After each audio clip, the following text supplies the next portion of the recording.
hoy vamos a intentar hablar un poquito de lo que es la violencia en Rosario, ¿no? Sí, dale. Bueno, yo, si te parece, puedo arrancar haciendo un poco una introducción, un poco lo que estuve pensando en relación a este tema, que es tan complejo como toda conflictividad social. Tiene un montón de aristas y de tela para cortar y es multicausal y multifacético, así que es muy complicado, pero quisiera solamente y brevemente, digamos, tocar algunos puntos que me parece que son importantes para quien nos esté mirando, entender un poco de qué se trata la violencia que se viene desarrollando en Rosario hace ya varios años. Dentro de estos puntos que quiero resaltar, el primero puede ser un poco obvio o caerse un poco de maduro, pero lo tengo que mencionar, que es la desigualdad social, ¿no? Este es un fenómeno que se viene desarrollando no solamente en Rosario, sino en todo el país y en América Latina en general, sobre todo en las grandes ciudades, más o menos a partir del 80, del 90, esta desigualdad empieza a generar una complejización del delito y empiezan a surgir bandas o economías ilegales relacionadas con el crimen organizado, en donde, bueno, las víctimas de estos procesos de desigualdad terminan encontrando en estas economías ilegales un espacio para desarrollarse, ¿no? Esto es muy importante porque, más allá de otros factores que ya los iremos charlando, me parece que esto es clave para empezar a hablar de qué es lo que pasa en las grandes ciudades de Latinoamérica, ¿no? Digamos, tenemos a estas víctimas, digamos, que tienen un escaso o nulo sistema de la educación, un escaso o nulo sistema, acceso al mercado de trabajo, y bueno, como dije antes, se ven de alguna manera empujadas por participar en estas bandas o en estas economías ilegales, ¿no? Digo empujado porque no es una elección, sino más bien es una obligación por las circunstancias en las que se encuentran. Entonces, esta situación social sumada a una responsabilidad claramente estatal en la falta de prevención o de control de este tipo de delitos, bueno, hacen que la violencia empiece a crecer y que estemos un poco en la situación en la que estamos hoy, ¿no? Yo diría que en Rosario, más o menos a partir del año 2012, es cuando se empieza a notar esta escalada más violenta, ¿no? Si bien es un proceso que se viene dando hace algunas décadas. Y dentro de estos otros puntos que quería tocar, y también dentro de lo que es la responsabilidad estatal, me parece que tenemos que mencionar la responsabilidad del poder político, de los distintos gobiernos que se han ido sucediendo en la provincia, la policía como parte del Estado y de este órgano ejecutivo, y del poder judicial o del sistema penal, ¿no?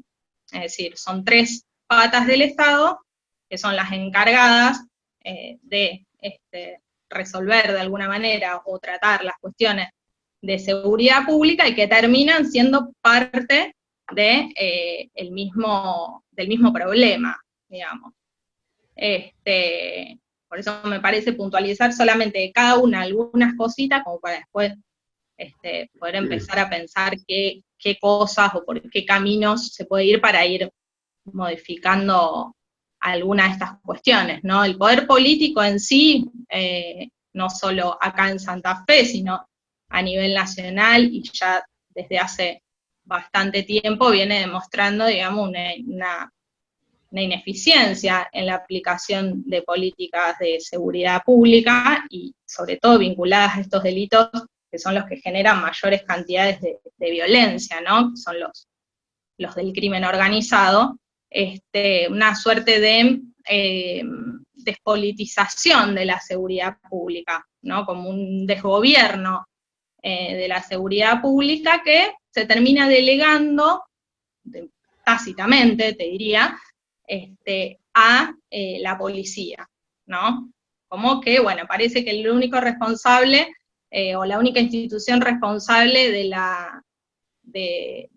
la violencia es la policía, ¿no? Que por supuesto que en parte es responsable, pero no es la única. Entonces, la política parece como medio, bueno, atajando penales, a ver cómo se puede avanzar en términos de seguridad con políticas eficaces y concretas, y no lo está pudiendo lograr, ¿no? Fueron acá en Santa Fe por lo menos muchos años de un gobierno con un mismo signo político que no ha logrado una política clara, y ni hablar cuando se cambia de signo político y aparecen otros gobiernos que muchas veces están en contraposición de lo que se venía haciendo, ¿no? Entonces, esta es la pata un poco política. Delegar todo eso en la policía trae muchísimos inconvenientes, porque la policía es una institución muy conservadora, altamente militarizada, hiperjerarquizada, con, bueno, un montón de inconvenientes a su interior, que no tiene ni la capacidad ni tampoco la intención de resolver las cuestiones de violencia que se producen en Rosario, en los barrios periféricos.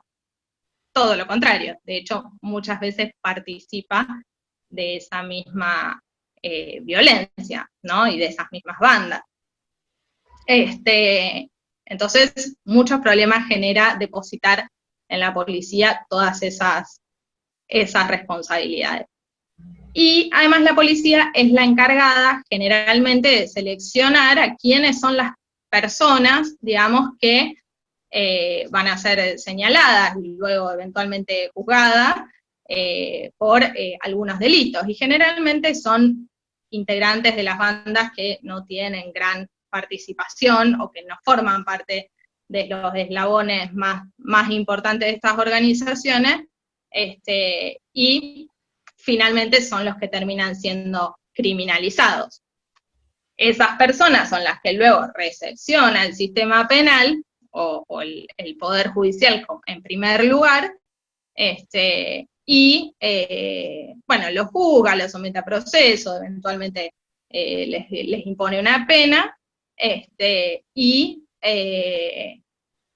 no pasa nada o termina digamos, preso el pibe que probablemente forma parte de la cadena, pero no tiene gran importancia en la organización o en la generación de esta violencia a gran escala. Y que probablemente termina preso si no termina siendo víctima de esa misma violencia, ¿no?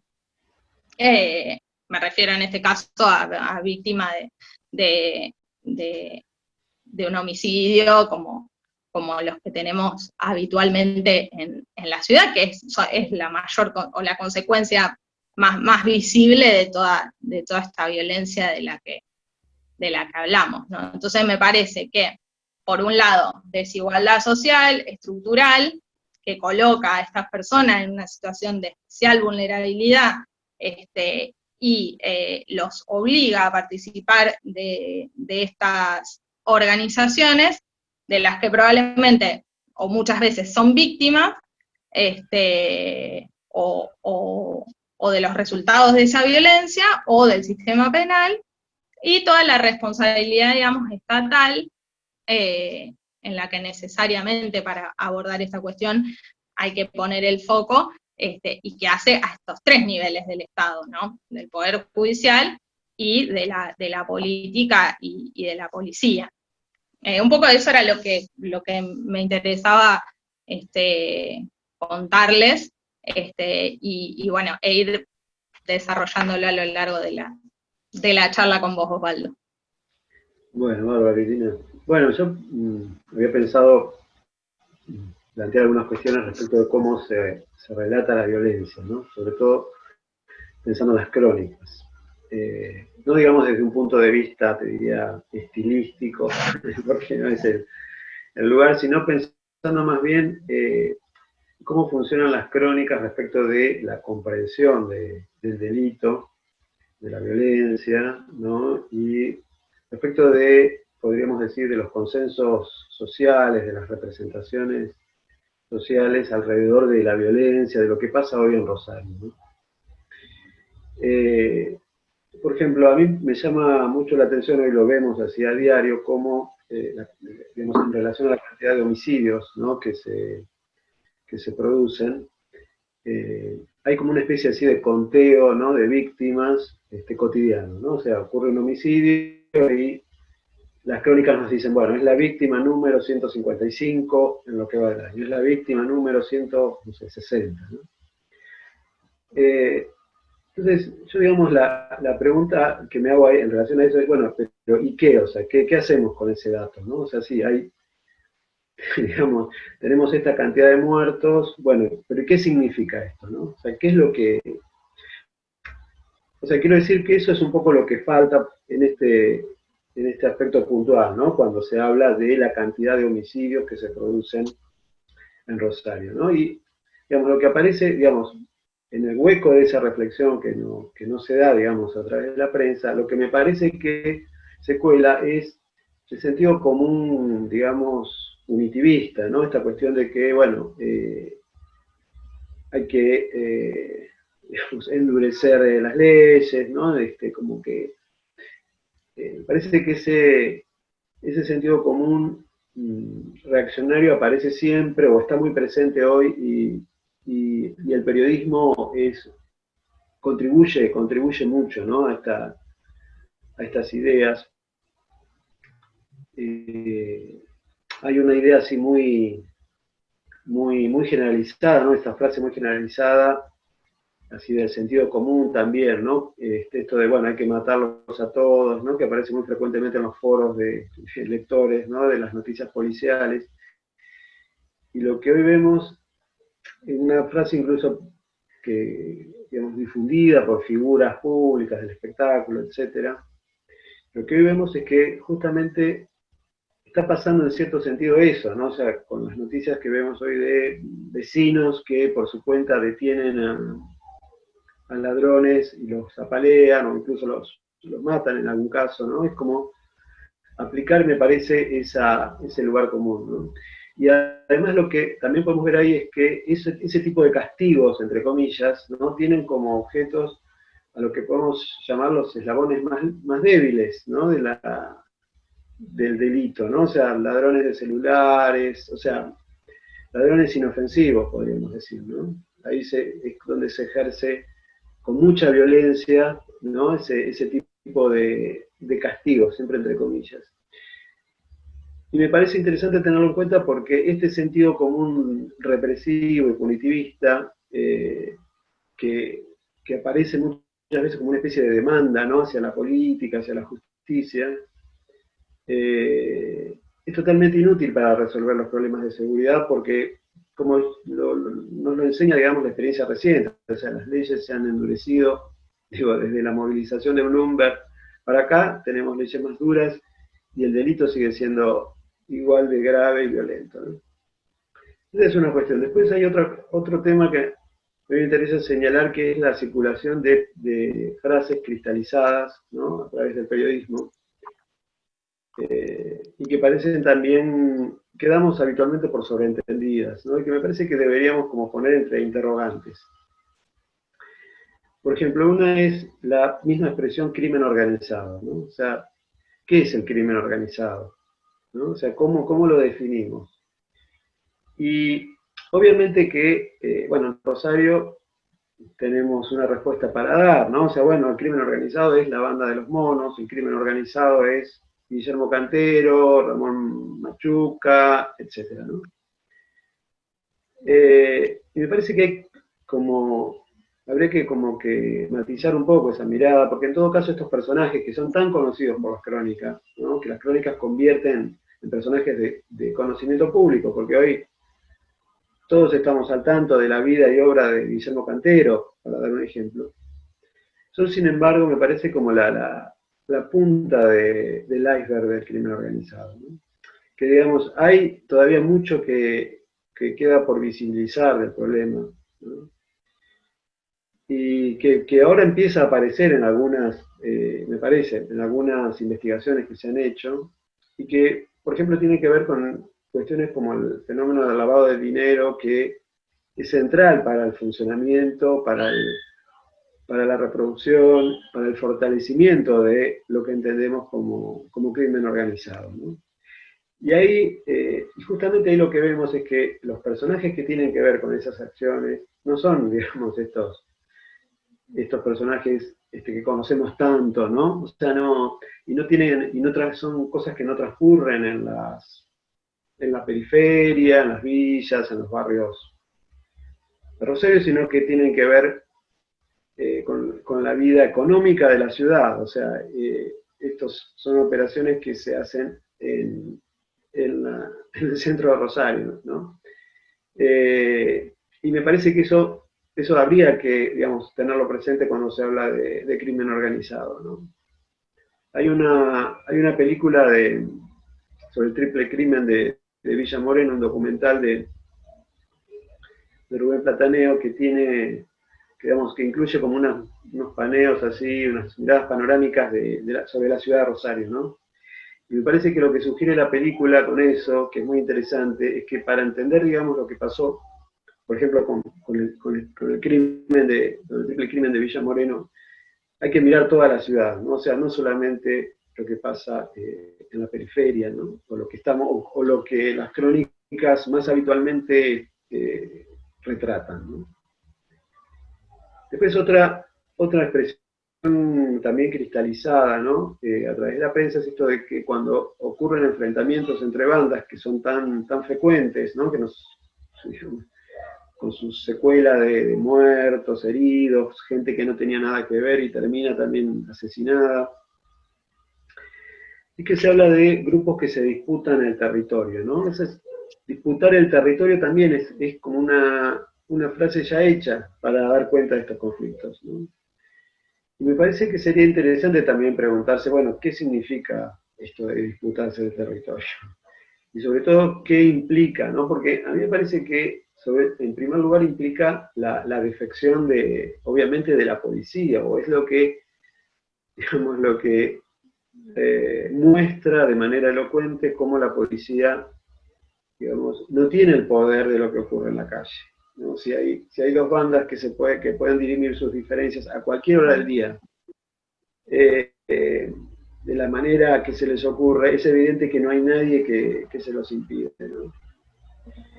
Quiero decir que la cuestión de lo que sería la participación, digamos, así como la economía delictiva está tramada con la economía formal, del mismo modo me parece que habría que observar que estas actividades criminales están tramadas con el funcionamiento de instituciones estatales, ¿no? Digo, la corrupción policial, para decirlo, la protección policial ya es una cosa muy sabida, pero también lo que vemos es cómo el crimen se planea desde la cárcel, ¿no? Desde las cárceles de la provincia, ¿no? Gran parte de la actividad. Entonces, uno puede decir, bueno, pero ¿cómo es posible que ocurra esto, ¿no? O sea, me parece que ahí estaría bueno profundizar, ¿no? Y entonces me parece digamos, hablando ya más respecto de la crónica, o como cronista, me parece que, digamos, un objetivo muy importante tiene que ser el de poner en cuestión o romper estos consensos que existen, ¿no? Estos consensos, digo, estereotipados respecto de qué se hace con el delito, ¿no? Y, por un lado, o sea, digamos, tratar de desestabilizar estas ideas del sentido común. Y por otro lado también me parece importante, o sea, profundizar en la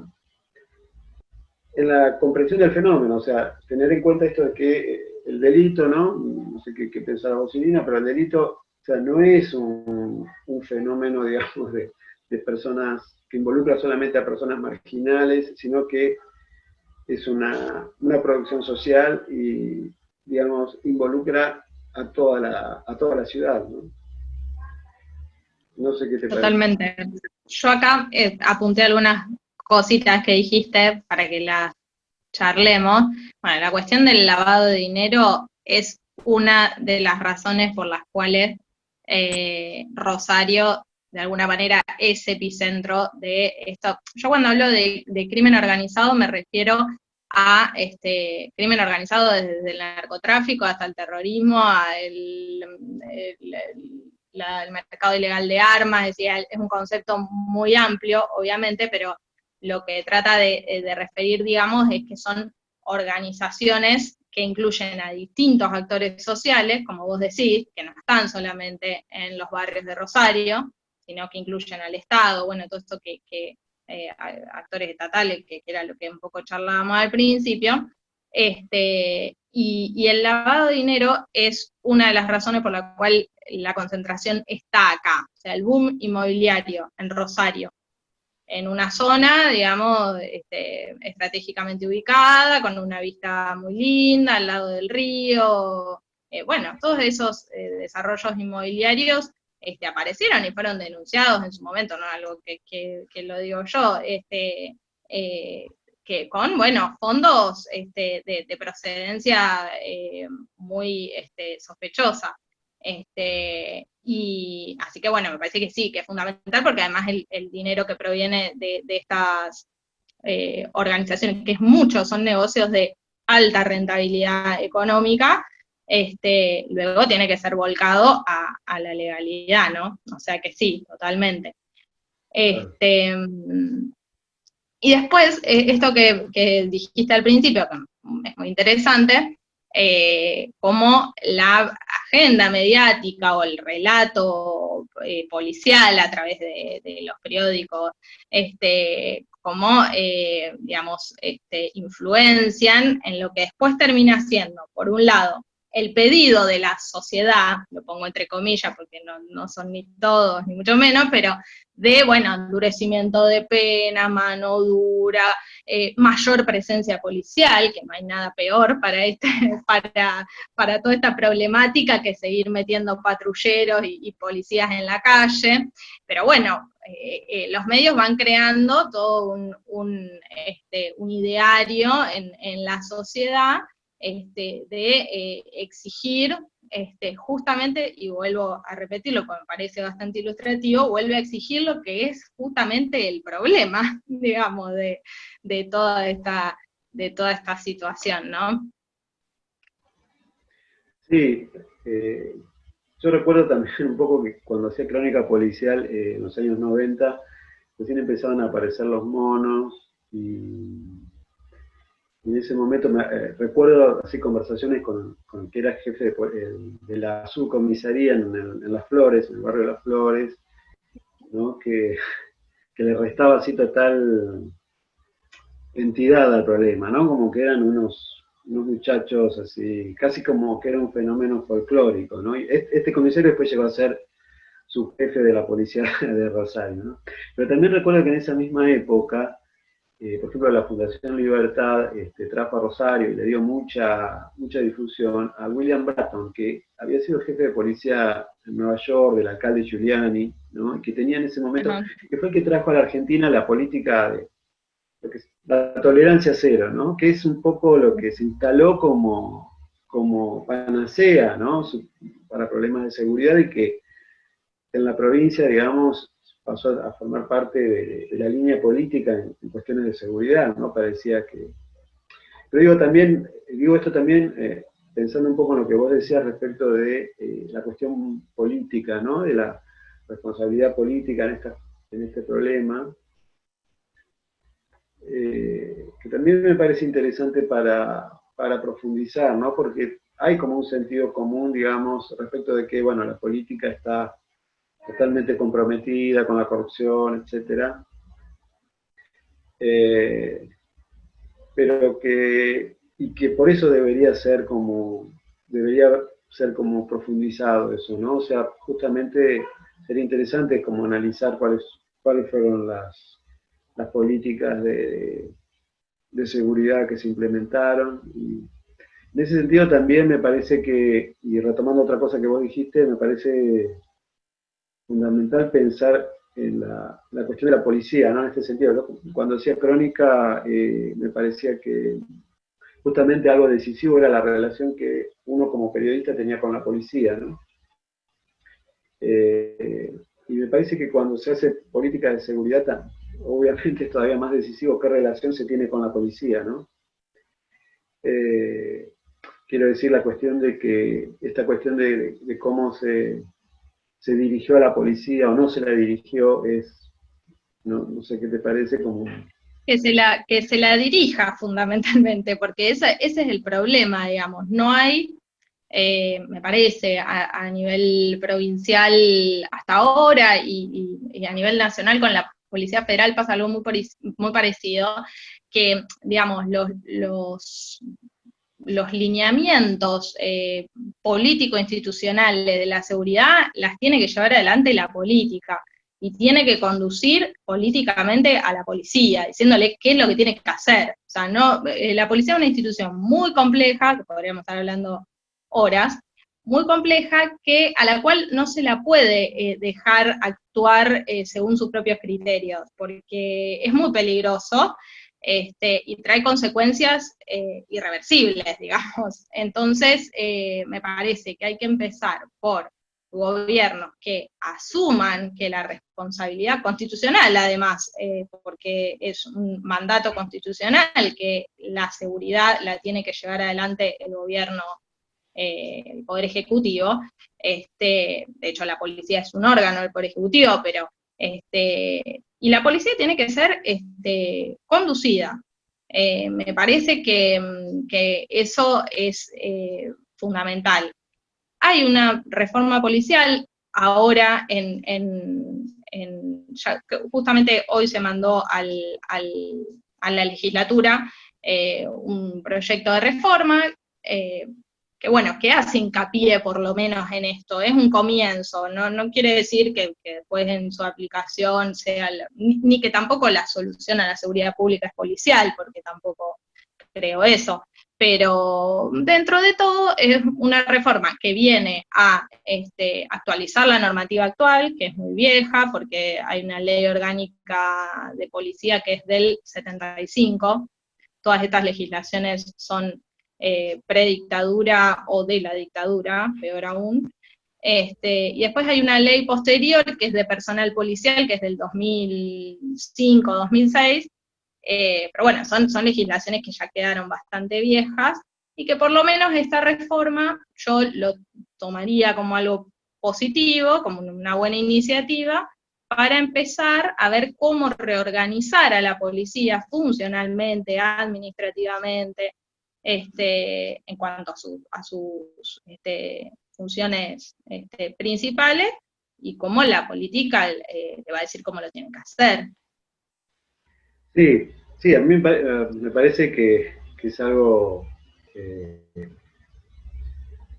muy necesario, ¿no? Sobre todo pensando que en los últimos, no sé, 10 años por lo menos, digamos, el problema de la corrupción se ha desarrollado con una magnitud muy importante, ¿no? O sea, ya no se trata de personas, digamos, de policías aislados que tienen su negocio, digamos, o de alguna repartición en particular, sino de direcciones de unidades regionales, de jefes de policía de la provincia, jefes digamos, divisiones de drogas que están, digamos, que actúan al servicio de narcos, ¿no? Entonces, ya digamos, eso parece haber alcanzado como un estado de descomposición muy avanzado, ¿no? Y que además lo que vemos ahí es también que todo es, digamos, el problema de que eso es un aspecto todavía opaco, ¿no? O sea, en el sentido de que no hay demasiada investigación sobre el enriquecimiento ilícito y la corrupción policial. Quiero decir, hay muchas causas, se han denunciado, pero hay muchas causas por enriquecimiento ilícito que están paradas o que quedaron sin resolución, ¿no? Y eso también me parece que es obviamente un mensaje nefasto, digamos, en este caso de la justicia, hacia la institución policial, porque digamos, el mensaje final es que esto se puede hacer porque no tiene castigo, ¿no? Digamos, la Sí, corrupción sí, es como una totalmente. especie de problema crónico de la institución policial que ahora ya está en un estado ya insostenible, ¿no? Después, por otro lado, en Sí. relación a lo que decías antes respecto de la crónica y de cómo forma la opinión, me parece que es como una especie de relación de ida y vuelta, ¿no?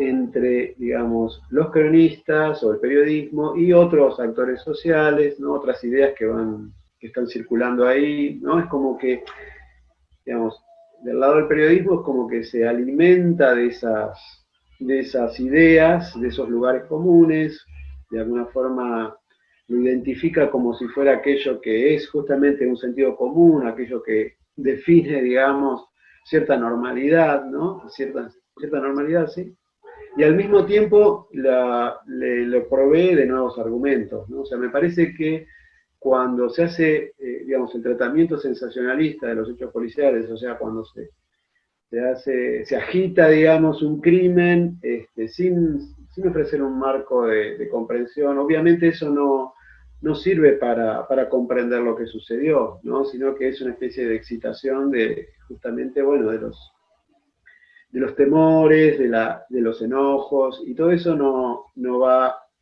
a permitir ni comprender lo que pasó, ni sobre todo prevenir otros hechos de violencia. Y ahí te hago una pregunta, ya que periodista te tengo acá. ¿Eso crees que tiene relación con esta forma de hacer periodismo? De, bueno, contar hoy un caso, gracias y menciono el nombre de la víctima, digamos, y pasa y no se sabe después si se resolvió, si no se resolvió, si llegó a la justicia, si, digo, es parte de esta lógica de presentar las noticias de esta manera para generar el sensacionalismo, el amarillismo y nada más. Tiene un poco que ver con lo mismo. Sí, creo que no hay, que digamos, no sé si es algo deliberado, pero es una especie de funcionamiento del periodismo que obviamente no es solo del periodismo digamos, local, o sea, es el periodismo en general Sí, que ni funciona así. policial tampoco. Claro, claro. No, me parece. eh, pero bueno, no es algo que ayude precisamente, ¿no? Como decían. Sí, sí, Eh, totalmente. y bueno, me parece que por ahí la cuestión está en romper, en poner en cuestión esto que parece como algo natural y como algo. Bueno, me parece que la cuestión, o sea, con respecto al problema de la violencia, entonces un poco como vamos diciendo, pasa por ver que es un problema con muchas aristas y que digamos que tiene muchos otros actores, ¿no? Aparte de los que ya estamos habituados a ver en escena, ¿no? Entonces, me parece que justamente me parece importante tener en cuenta esto, de que por ahí para resolver el problema de la violencia no solo se resuelve con leyes, con reforma policial, sino también con observar, digamos, comportamientos sociales, ¿no? Que parecen naturalizados, que tienen que ver con actividades también ilegales, quiero decir, cuando se vende, digamos, el dólar al precio del dólar blue, es una actividad ilegal y ahí puede haber lavado de dinero del narcotráfico, ¿no? Eh, y sin embargo, no nos llama la atención porque, claro, transcurre en una oficina, ¿no? Entre personas que que están muy tranquilas y muy... Pero me parece que, bueno, justamente se trata justamente de traer a la luz esas otras dimensiones, ¿no? De poner a todos los actores en el escenario y como para entender mejor lo que pasa, ¿no? Sí, sí, y como los actores que terminan siempre pagando los platos rotos, por decirlo de alguna manera, son siempre los mismos, porque son los sectores más vulnerables, que como yo les decía al principio, terminan viéndose obligados a ingresar a este tipo de economías ilegales porque no, por falta de oportunidades. Y porque también les ofrecen, bueno, una rentabilidad económica bueno, en el mercado laboral y menos en épocas tan complejas, se hace muy difícil de equiparar.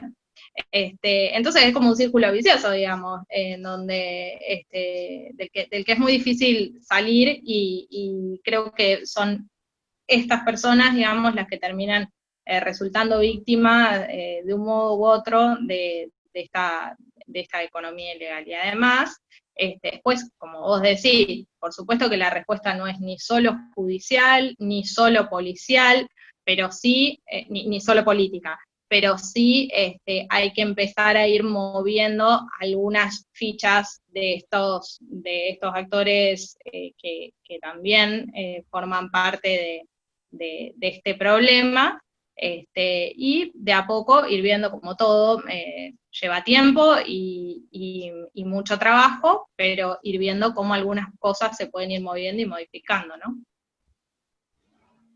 Seguro. Bueno, son cosas que vamos a seguir pensando, ¿no? Así que por ahí Seguro. En vamos eso a vamos a seguir, estar. bueno, fue un gusto compartir esta charla. Gracias, Osvaldo, igualmente. Un saludo.